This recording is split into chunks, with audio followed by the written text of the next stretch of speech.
South and the North were very different.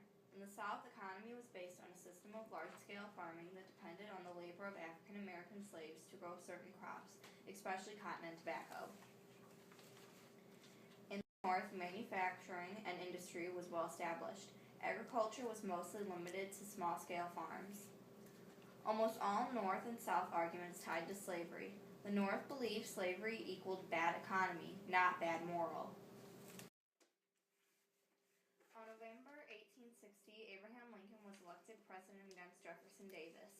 In the South, they considered it a final insult, and South Carolina, Mississippi, Florida, Alabama, Georgia, and Texas seceded from the U.S.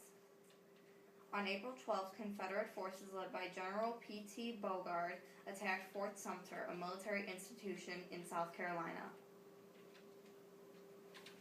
Lincoln issued the Emancipation Proclamation, which made ending slavery a war goal.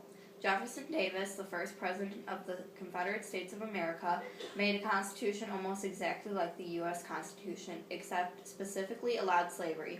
Abraham Lincoln refused to recognize CSA as an independent nation and refused to withdraw U.S. troops.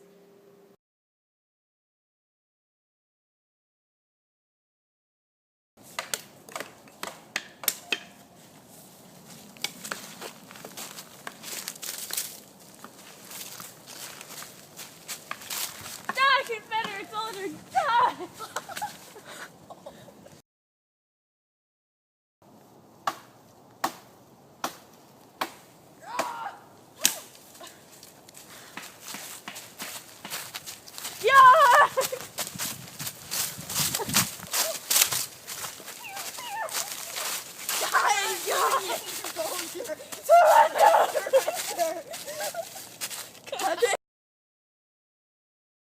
When the war was ended, there was much to be done. The South had to rebuild houses, buildings, farms, and stores while little of the North had been destroyed.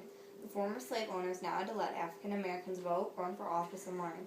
The new country was beginning to reconstruct itself, but it was not easy. After the Civil War, it took over 100 years for African Americans to have the same equal rights as whites. 3 amendments to the U.S. Constitution helped African Americans have the same opportunities as whites and have the same right to vote. The Reconstruction Acts were also a part of this fight. These made the South give African Americans their political right. On April 14, 1865, John Wilkes Booth, a famous actor and Confederate sympathizer, fatally shot President Abraham Lincoln at a play at Ford's Theater in Washington, D.C. The attack came only 5 days after Confederate General Robert E. Lee surrendered his massive army at Appomattox Courthouse, Virginia, effectively ending the American Civil War.